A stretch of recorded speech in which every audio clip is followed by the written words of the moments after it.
ये बात तो बहुत पहले से हम लोगों को जानकारी थी कि चूँकि हम तो कहते हैं कि महागठबंधन के लोग या एनडी के लोग का एक मुद्दा है कि प्रधानमंत्री हम होंगे, लेकिन एनडीए के लोग, इसमें नरेंद्र मोदी जी हमारे नेता हैं, उनका मकसद यही है कि हम हिंदुस्तान को, भारत को कैसे विकसित राष्ट्र बनाएं।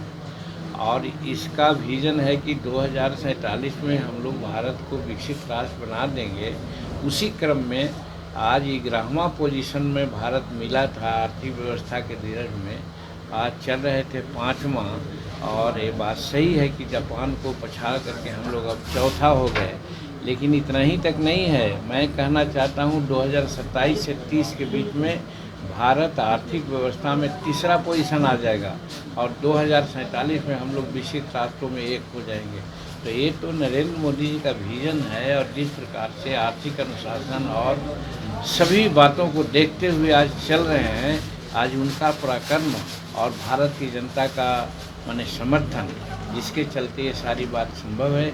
इसके लिए भारत के प्रधानमंत्री, भारत के वित्त मंत्री और भारत की जनता को हम बधाई देते हैं, शुभकामना देते हैं। सर, तेज प्रताप यादव का एक ट्वीट आया, उस पर आपका भी रिएक्शन आया। बाद में उन्होंने ट्वीट को डिलीट किया और कहा कि यह विरोधियों की चाह। ये तो जांच का विषय है, लेकिन वास्तविकता ये है कि अगर उनके जो ट्वीट में आया है वो बात अगर नहीं रहती तो चंद्रिका बाबू एक लब्ध प्रतिष्ठित पॉलिटिशियन हैं, उनकी बेटी से उनकी शादी हुई और शादी को किस प्रकार से उन्होंने नकारा है ये जग जाहिर है। कोर्ट में बात चल रही है, तो हमारा कहना है कि यदि ये बातें नहीं रहती तो फिर कोर्ट में जाने का और चंद्रिका बाबू की बेटी के साथ एक तरह से अत्याचार करने का क्या उचित था।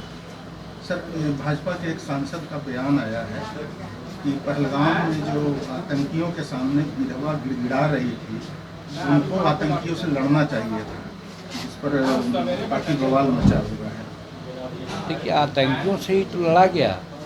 भारत की सेना, भारत का नेतृत्व, भारत का प्रधानमंत्री वहाँ पाकिस्तान के सिविलियन को कहीं कोई क्षति नहीं पहुँचाया है।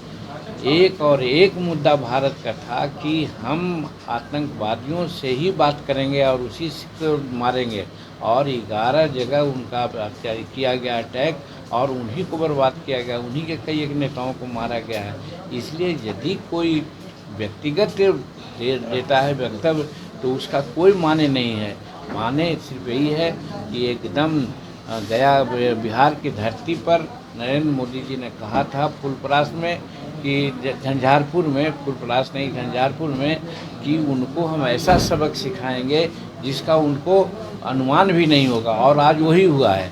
और फिर संसार के लोग और मीडिया के लोग जो आएँ बाएँ करते हैं, दिखलाते हैं, इसीलिए आज 5-6 ग्रुप में भारत के अच्छे जो हमारे सांसद हैं उनको विभिन्न देशों में ये परिस्थिति को समझाने के लिए भेजा गया है। कहने का मतलब कि पाकिस्तान के जनता से हमको कोई मतलब नहीं, भारत को कोई मतलब नहीं है, मतलब सिर्फ और सिर्फ आतंकवादियों का अड्डा और आतंकवादियों से है, जिस पर कि प्रहार किया गया है। और आज भी जो युद्ध विराम हुआ है इसी शर्त पर हुआ है कि हम किसी भी प्रकार के आतंकवादी एक्टिविटीज़ को नहीं बर्दाश्त करेंगे। यदि उसकी एक्टिविटीज़ होगी तो हम वैसा जवाब देंगे, और आज जवाब दिया जा रहा है।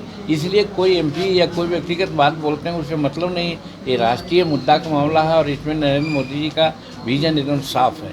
सर, आरजेडी ने एक वीडियो पोस्ट किया है सोशल मीडिया पर जिसमें नीतीश कुमार को पलटू फालतू बताया गया है। इस पर जैसे पहले ही मैंने कहा, हमारी बात आपने सुना, इन लोगों को सिर्फ सत्ता परिवर्तन से मतलब है कि कैसे लग रहा है कि जल्दी से हम सत्ता को प्राप्त कर लें, इसलिए आए बाएँ बोल रहे हैं। नीतीश कुमार इतना बढ़िया से शासन चला रहे हैं, 20 साल शासन चलाए, आज भी चला रहे हैं। उनको किसी तरह से कोई कहता है पलटू राम की बात बोलते हैं तो वो भी तो कई बार पलटू है।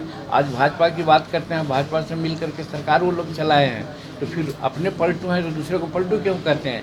रही बात नीतीश कुमार, तो नीतीश कुमार बहुत सक्षमता से सरकार चला रहे हैं और 2025 में हम लोग उनके नेतृत्व में ही चुनाव लड़ेंगे और हमको उम्मीद है कि नहीं बल्कि पूरा विश्वास है कि हम लोग 225 सीट लेकर के आवेंगे और एनडीए की सरकार 2025 में बनेगी। सर, एक सोशल मीडिया पर आप लिखे हैं कि माई बहन योजना लाने वाले ही माई बहन की इज्जत नहीं कर सकते। इसमें आप लोगों को कोई शक है क्या?